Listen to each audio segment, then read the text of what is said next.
नमस्कार दोस्तों, धार्मिक कहानियाँ पूरा जरूर सुनें। क्या आप जानते हैं भगवान विष्णु के कितने पुत्र थे? ब्रह्मा के काल में हुए भगवान विष्णु को पालनहार माना जाता है। विष्णु ने ब्रह्मा के पुत्र भृगु की पुत्र लक्ष्मी से विवाह किया था। शिव ने ब्रह्मा के पुत्र दक्ष की कन्या सती से विवाह किया था। हिंदू धर्म के अनुसार विष्णु परमेश्वर के 3 मुख्य रूपों में से एक रूप हैं। पुराणों की खाक छानने के बाद पता चलता है कि वे लगभग 9500 ईसा पूर्व हुए थे। यहां प्रस्तुत है भगवान विष्णु का संक्षिप्त परिचय। आनंद, कर्दम, श्रीदश्चिक्लीत इति विश्रुत, आर्षश्रिय, पुत्राश्चमयी श्रीर्देवी देवता। ऋग्वेद 4:5 छछी नाम। विष्णु वर्णन: हाथ में शंख, गदा, चक्र, कमल पत्नी, लक्ष्मीपुत्र, आनंद, कर्दम, श्रीद, चिक्लीत शस्त्र, सुदर्शन चक्रवाहन, गरुड़ विष्णु पार्षद, जय विजय विष्णु संदेशवाहक, नारद निवास, क्षीर सागर, हिंद महासागर। ग्रंथ: विष्णु पुराण, भागवत पुराण, वराह पुराण, मत्स्य पुराण, कुर्म पुराण। मंत्र: ओम विष्णु नम, ओम नमो नारायण, हरिओम। प्रमुख अवतार: सनक, सनंदन, सनातन, सनत कुमार, हंसावतार, हयग्रीव, नीलवराह, आदिवराह, श्वेतवराह, कुर्मा, मत्स्य, नरनारायण, वामन, धन्वंतरी, मोहिनी, गजेंद्रोधार, कपिल मुनि, दत्तात्रेय, पृथु, परशुराम, व्यास, राम, कृष्ण और कल्कि। विष्णु के प्रकट अवतार और पुत्रों की विस्तृत जानकारी। विष्णु के प्रकट अवतार 1। हंसावतार: सनकादि मुनियों के दार्शनिक प्रश्नों का समाधान करने के लिए विष्णु ने हंसावतार धारण किया था। उन्होंने मुनियों को वैदिक ज्ञान बताकर दीक्षा प्रदान की थी। हंसरूप विष्णु ने ही शांत नामक दैत्य का वध किया था। 2। आदिवराह अवतार: विष्णु ने कश्यप के पुत्र हिरण्याक्ष का वध करने के लिए वराह रूप धरा था। 3। नृसिंह अवतार: विष्णु ने कश्यप के पुत्र हिरण्यकशिपु का नृसिंह रूप धारण कर वध किया था। 4। मोहिनी अवतार: उन्होंने मोहिनी का रूप धारण कर असुरों से अमृत कलश को बचाकर देवताओं को दे दिया था। 5। जलंधर: विष्णु ने शिवपुत्र जलंधर का रूप धारण करके वृंदा का सतीत्व खंडित किया था। 6। मोहिनी अवतार: विष्णु ने भस्मासुर को मारने के लिए एक बार फिर उन्होंने मोहिनी रूप धारण किया। 7। कच्छप अवतार: समुद्र मंथन के दौरान जब धरती डोल रही थी तब उन्होंने कच्छप रूप धारण किया। 8। धन्वंतरी: समुद्र मंथन के दौरान अंत में अमृत का कलश लेकर प्रकट हुए थे विष्णु, जिन्हें भगवान धन्वंतरी कहा गया। भगवान के इस देव रूप ने आयुर्वेद, वेद, आरोग्य, वनस्पति आदि की शिक्षा दी। उनके बाद राजा धन्व के पुत्र धन्वंतरी हुए, जिनके केतुमान नामक पुत्र थे। केतुमान के पुत्र का नाम भीमरथ था। भीमरथ के पुत्र का नाम दिविदास था। दिविदास का संवरण था, जिसने सुदास से युद्ध लड़ा था। 9। हयग्रीव अवतार: विष्णु ने हयग्रीव नामक सोमकासुर को मारने के लिए हयग्रीव का ही रूप धारण किया। 10। मत्स्य अवतार: प्रलय काल के दौरान मत्स्य रूप धारण कर राजा वैवस्वत मनु को नाव बनाकर सुरक्षित स्थान पर जाने के लिए कहा। 11। गजेंद्रोधार अवतार: हाथी इंद्रद्युम्न को मगरमच्छ हुहू से बचाने के लिए गजेंद्रोधार अवतार धारण किया। स्वयंभू मनु के 2 पुत्र प्रियवत और उत्तानपाद में से उत्तानपाद के पुत्र ध्रुव को विष्णु ने वरदान दिया था।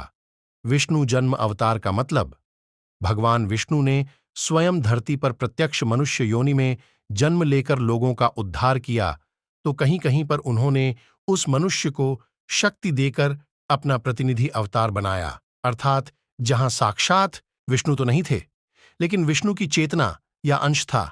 विष्णु जन्म अवतार, सनकादि अवतार: विष्णु ने ब्रह्मा के पुत्रों सनक, सनंदन, सनातन, सनत कुमार के रूप में जन्म लेकर वेद ज्ञान का प्रकाश फैलाया। नर नारायण: धर्म की पत्नी रुचि के गर्भ से भगवान विष्णु ने नर और नारायण नामक 2 आर्षियों के रूप में जन्म लिया। वे जन्म से तपोमूर्ति थे, अतः जन्म लेते ही बद्रीवन में तपस्या करने के लिए चले गए। उनकी तपस्या से ही संसार में सुख और शांति का विस्तार होता है। वामनावतार: कश्यप अदिति के 12 पुत्रों में से एक त्रिविक्रम को भगवान विष्णु का अवतार माना गया, जिन्होंने असुर राजबाली से 3 पग में धरती दान में ले ली थी।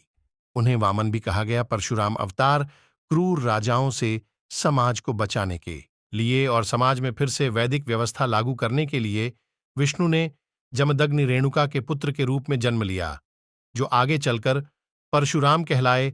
व्यास अवतार। परशुराम के बाद वेद व्यास के रूप में भगवान ने अवतार लेकर वैदिक ज्ञान का उद्धार किया। ये वे वेद व्यास नहीं हैं जो कृष्ण के काल में हुए थे। रामावतार। रावण का वध करने के लिए दशरथ। कौशल्या के पुत्र के रूप में विष्णु ने जन्म लिया। कृष्णावतार। वासुदेव देवकी के यहां विष्णु ने कृष्ण के रूप में जन्म लेकर दुनिया को गीता का ज्ञान दिया। लक्ष्मी के 18 पुत्रों के नाम। भगवती, लक्ष्मी के 18 पुत्र वर्ग कहे गए हैं। इनके नामों का प्रति शुक्रवार जप करने से मनोवांछित धन की प्राप्ति होती है। ओम देव सखाय नम। ओम चिक्लिताय नम। ओम आनंदाय नम। ओम कर्दमाय नम। ओम श्रीप्रदाय नम। ओम जातवेदाय नम। ओम अनुरागाय नम। ओम संवादाय नम। ओम विजयाय नम। ओम वल्लभाय नम। ओम मदाय नम। ओम हर्षाय नम। ओम बलाय नम। ओम तेजसे नम। ओम दमकाय नम। ओम सलिलाय नम। ओम गुग्गुलाय नम। ओम कुरुंटकाय नम। क्या विष्णु के अप्सराओं से उत्पन्न 100 पुत्र थे? शिव का महेश अवतार। शिव की नगरी में उनकी पत्नी माता पार्वती के एक द्वारपाल थे जिनका नाम था भैरव।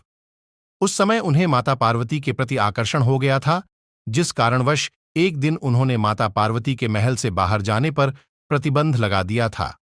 भैरव के इस व्यवहार से माता क्रोधित हो उठीं और उन्होंने उसे धरती पर जन्म लेने का श्राप दे दिया। धरती पर भैरव ने वेताल के रूप में जन्म लिया और श्राप से मुक्त होने के लिए भगवान शिव के अवतार महेश व माता पार्वती के अवतार गिरिजा की तपस्या की। शिव का वृषभ अवतार। वृषभ एक बैल था जिसने देवताओं को भगवान विष्णु के क्रूर पुत्रों के अत्याचारों से मुक्त करवाने के लिए पाताल लोक में जाकर उन्हें मारा था। समुद्र मंथन के पश्चात उसमें से कई वस्तुएं प्रकट हुई थीं, जैसे कि हीरे, चंद्रमा, लक्ष्मी, विष, उच्चैश्रवा घोड़ा, ऐरावत हाथी, अमृत से भरा हुआ पात्र व अन्य वस्तुएं। समुद्र से निकले उस अमृत पात्र के लिए देवताओं व असुरों के बीच भयंकर युद्ध हुआ था और अंत में वह पात्र असुरों के ही वश में आ गया। इसके पश्चात उस पात्र को पाने के लिए देवताओं ने भगवान विष्णु की मदद ली। विष्णु मोहिनी रूप धारण करके असुरों के समक्ष प्रकट हुए। अपनी सुंदरता के छल से वे असुरों को विचलित करने में सफल हुए और अंत में उन्होंने उस अमृत पात्र को पा लिया। असुरों की नजर से अमृत पात्र को बचाने के लिए भगवान विष्णु ने अपने माया जाल से ढेर सारी अप्सराओं की सर्जना की। जब असुरों ने अति सुंदर अप्सराओं को देखा तो वे उन्हें जबरदस्ती अपने निवास पाताल लोक ले गए। भोग विलास के पश्चात जब वे अमृत पात्र को लेने के लिए वापस लौटे, तब तक सभी देवता उस अमृत का सेवन कर चुके थे। इस घटना की सूचना जब असुरों को मिली तो इस बात का प्रतिशोध लेने के लिए उन्होंने देवताओं पर फिर से आक्रमण कर दिया। लेकिन इस बार असुरों की ही हार हुई और वे अपनी जान बचाते हुए पाताल लोक की ओर भाग खड़े हुए। असुरों का पीछा करते हुए भगवान विष्णु उनके पीछे पाताल लोक पहुंच गए और वहां सभी असुरों का विनाश कर दिया। पाताल लोक में भगवान विष्णु द्वारा बनाई गई अप्सराओं ने जब विष्णु को देखा तो वे उन पर मोहित हो गईं और उन्होंने भगवान शिव से विष्णु को उनका स्वामी बन जाने का वरदान मांगा।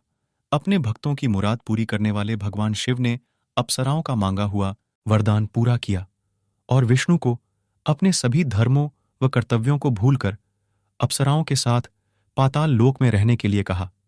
विष्णु के पाताल लोक में वास के दौरान उन्हें अप्सराओं से कुछ पुत्रों की प्राप्ति हुई थी, लेकिन ये पुत्र अत्यंत दुष्ट व क्रूर थे। अपनी क्रूरता के बल पर विष्णु के इन पुत्रों ने तीनों लोकों के निवासियों को परेशान करना शुरू कर दिया। उनके अत्याचार से परेशान होकर सभी देवतागण भगवान शिव के समक्ष प्रस्तुत हुए व उनसे विष्णु के पुत्रों को मारकर इस समस्या से मुक्त करवाने के लिए प्रार्थना की। देवताओं की परेशानी को दूर करने के लिए भगवान शिव एक बैल यानी कि वृषभ के रूप में पाताल लोक पहुंच गए और वहां जाकर भगवान विष्णु के सभी पुत्रों को मार डाला। मौके पर पहुंचे भगवान विष्णु ने जब अपने पुत्रों को मृत पाया तो वे क्रोधित हो उठे और वृषभ से युद्ध करने लगे। युद्ध चलने के कई वर्षों के पश्चात भी दोनों में से किसी को भी किसी प्रकार की हानि न हुई, और अंत में जिन अप्सराओं ने विष्णु को अपने वरदान में बांधकर रखा था, उन्होंने भी विष्णु को उस वरदान से मुक्त कर दिया। इसके पश्चात जब विष्णु को इन बातों का संज्ञान हुआ तो उन्होंने भगवान शिव की प्रशंसा की। दोस्तों, ऐसे धार्मिक कहानियाँ जानने के लिए हमारे YouTube चैनल को लाइक और सब्सक्राइब करना ना भूलें।